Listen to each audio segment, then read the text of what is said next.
प्रिय छात्रों, मैं अष्टम वर्ग के छात्रों के लिए आज संस्कृत पाठ्यक्रम के 10म पाठ को पढ़ाने जा रहा हूँ।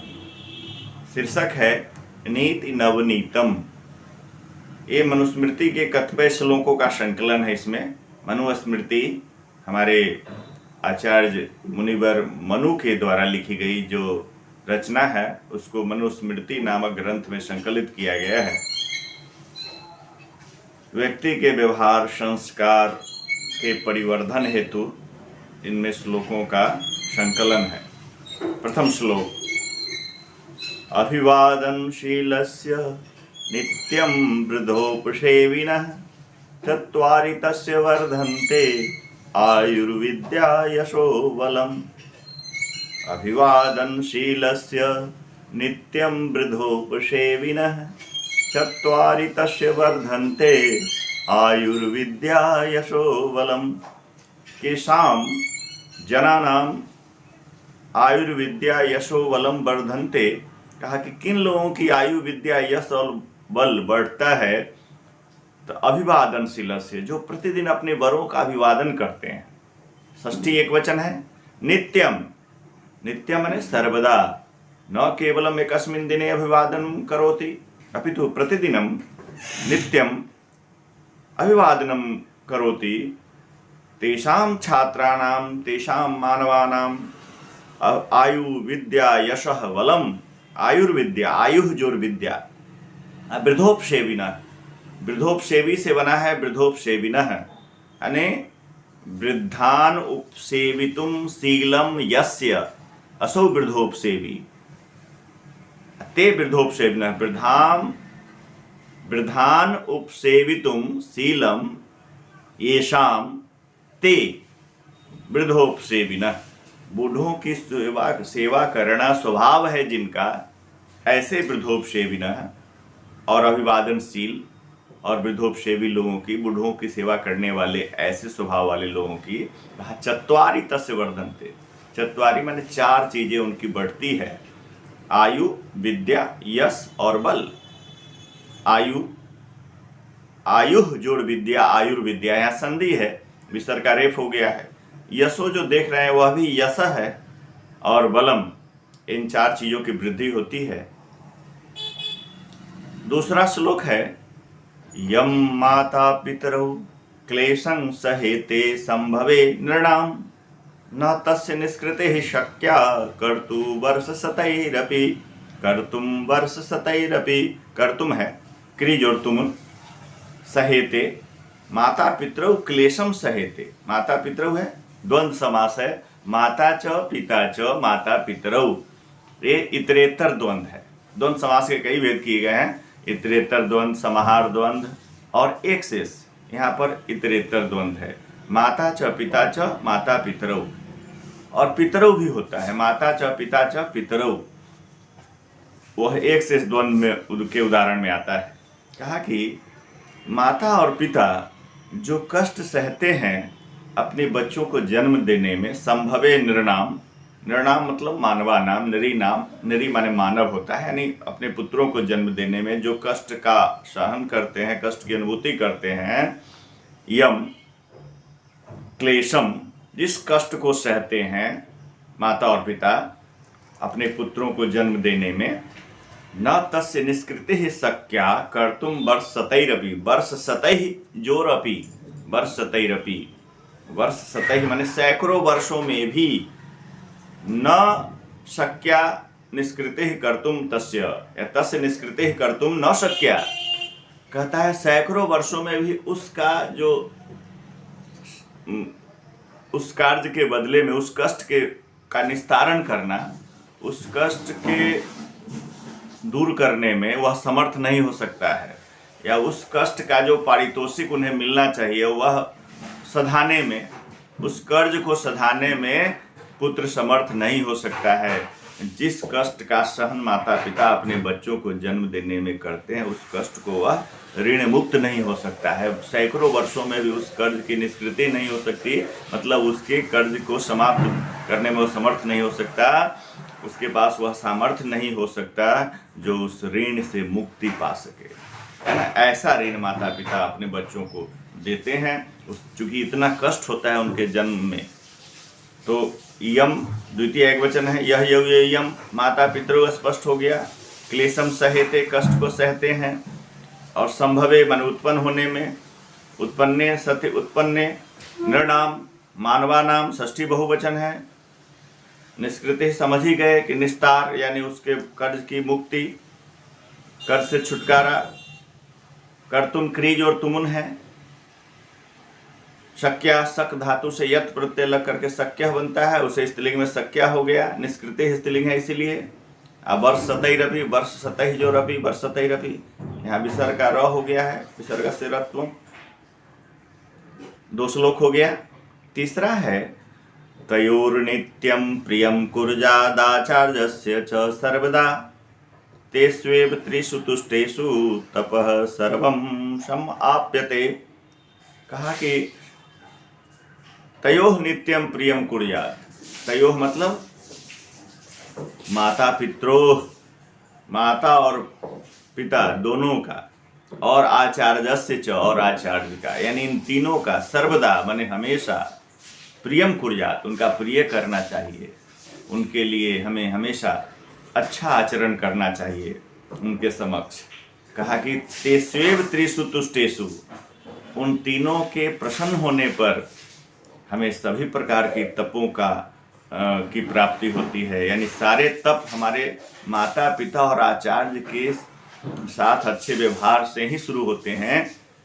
इसलिए तयोः, तयोः मतलब स्पष्ट कर दिए, माता और पिता इन दोनों के, और तथा आचार्य से च और आचार्य के, कहा सर्वदा प्रियम कुर्यात्। कुर्यात् विधिलिंग है क्री धातु का प्रथमा एक वचन में, तो उन दोनों तीनों का प्रिय करना चाहिए।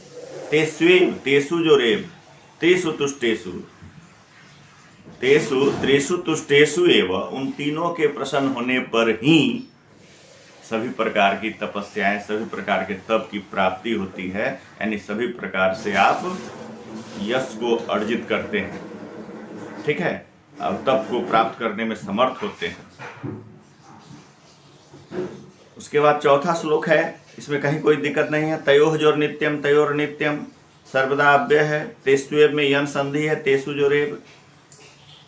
त्रिषु तुष्टेषु सप्तमी बहुवचन है। तपः नपुंसक लिंग है, प्रथमा एक वचन में है।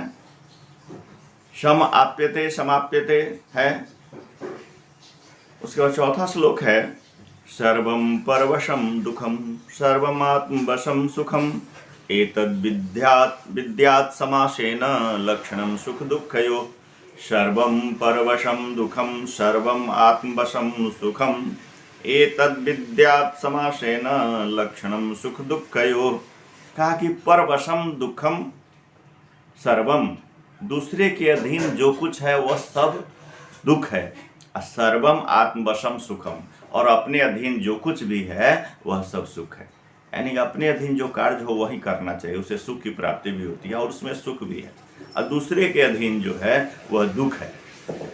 कहा कि एतद् विद्यात् समासेन, कहा कि इसको आप विद्यात् माने जाने समझें, समासेन माने संक्षेप में, कंसाइज वे में, संक्षिप्त रूप में इसे आप समझें। क्या समझें? लक्षणम सुख दुःखयोः, इसे सुख और दुख का लक्षण जाने।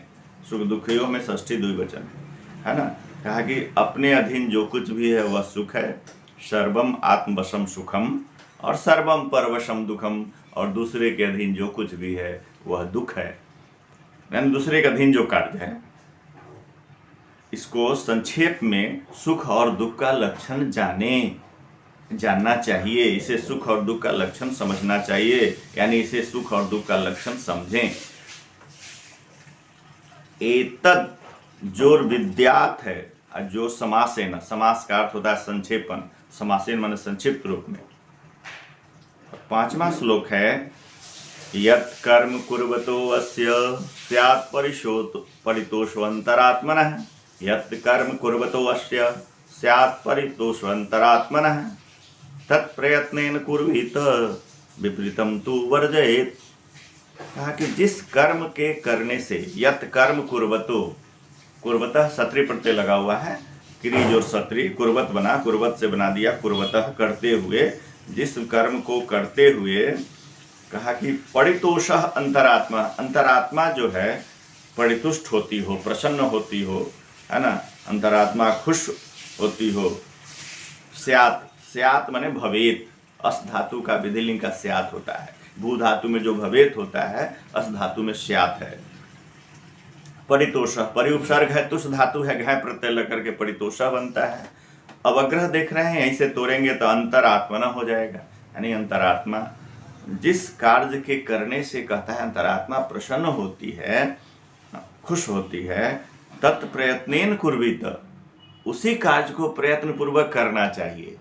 ठीक है, तत्कार्यम, तत् आया है कार्यम के लिए, तत्कर्म, उस कर्म को प्रयत्न पूर्वक कोशिश के साथ, है ना, कुर्वीत करना चाहिए। विपरीतम तू वर्जयेत, और उसके विपरीत जो हो उसको छोड़ देना चाहिए। वर्जयेत, यहाँ भी वर्ज धातु है, विधिलिंग है, तू माने तो अव्यय है ना, उसके विपरीत को छोड़ देना चाहिए। यानी जिसके कार्य को करने से, जिस कर्म के संपादन करने से अंतरात्मा दुखी होती हो, उस कार्य को छोड़ देना चाहिए, और जिस कर्म के करने से अंतरात्मा प्रसन्न होती हो, उस कर्म को प्रयत्न पूर्वक करना चाहिए।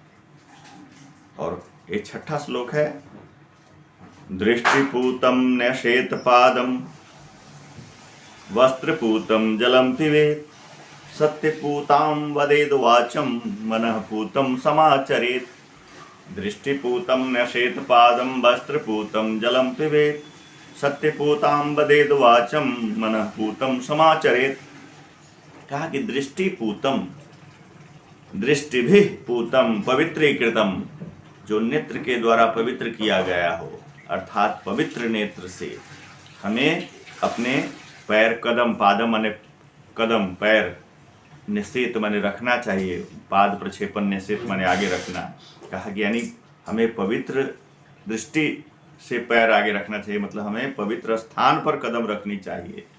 और वस्त्र पूतम जलम पवेत, वस्त्र ही पवित्रीकृतम जलम पिबेत, वस्त्र से पवित्र किया हुआ जल पीना चाहिए, अर्थात शुद्ध छना हुआ। वस्त्र से पवित्र मतलब वस्त्र से आसवन की विधि थी, है एक साइंस में, जल को शुद्ध करने की। पिबेत पा धातु का विधिलिंग है, पिबेत पिबेताम पिबेयु। तो कहा कि दृष्टि से पवित्र किया हुआ के स्थान पर पैर कदम रखना चाहिए, यानी पवित्र स्थान पर कदम रखना चाहिए। और वस्त्र से छना हुआ अर्थात स्वच्छ जल पीना चाहिए। सत्यपूताम वदेद वाचम, और सत्य के द्वारा पवित्र की गई वाणी, यानी शास्त्र सम्मत वाणी बोलनी चाहिए। मनः पूतम समाचरेत, और मन से पवित्र किया हुआ आचरण, यानी पवित्र मन वाला ऐसा व्यवहार हो जिसमें मन की पवित्रता बनी रहे, ऐसा हमें समाचरेत, वैसा आचरण करना चाहिए। आचरेत आंग उपसम और आदो उपसर्ग है, यहाँ चर धातु है, विधिलिंग है। अंतिम श्लोक, दृष्टिपूतम न्यसेत पादम वस्त्रपूतम जलम पिबेत सत्यपूताम वदेद वाचम मनः पूतम समाचरेत। कहा कि इस श्लोक में न्यसेत, पिबेत, वदेत और समाचरेत, ये चारों विधिलिंग का रूप है। प्रथम पुरुष एक वचन। तो स्पष्ट अर्थ समझ गए कि दृष्टि, पवित्र दृष्टि से पैर रखना चाहिए, अर्थात पवित्र स्थान पर कदम रखना चाहिए। वस्त्र से छना हुआ अर्थात स्वच्छ जल पीना चाहिए, शुद्ध जल पीना चाहिए। सत्य के द्वारा पवित्र की गई वाणी बोलनी चाहिए, अर्थात शास्त्र सम्मत वाणी बोलनी चाहिए। और पवित्र मन से कोई आचरण करना चाहिए, है ना। जो भी आचरण हो, आपका व्यवहार हो, उसमें पवित्रता मन की बनी रहनी चाहिए। इन्हीं श्लोकों के माध्यम से कवि ने मानव के अंदर संस्कार को सुदृढ़ करने का सफल प्रयास किया है। इसमें बहुत सारी बातों को लिखा है। इसका मनन चिंतन करने से व्यक्ति का व्यक्तित्व निखरता है, और इसीलिए इसका नाम दिया गया नीति नवनीतम। मैं यहीं पर अपनी वाणी को विराम देता हूँ। आप सबों का मंगल हो। धन्यवाद।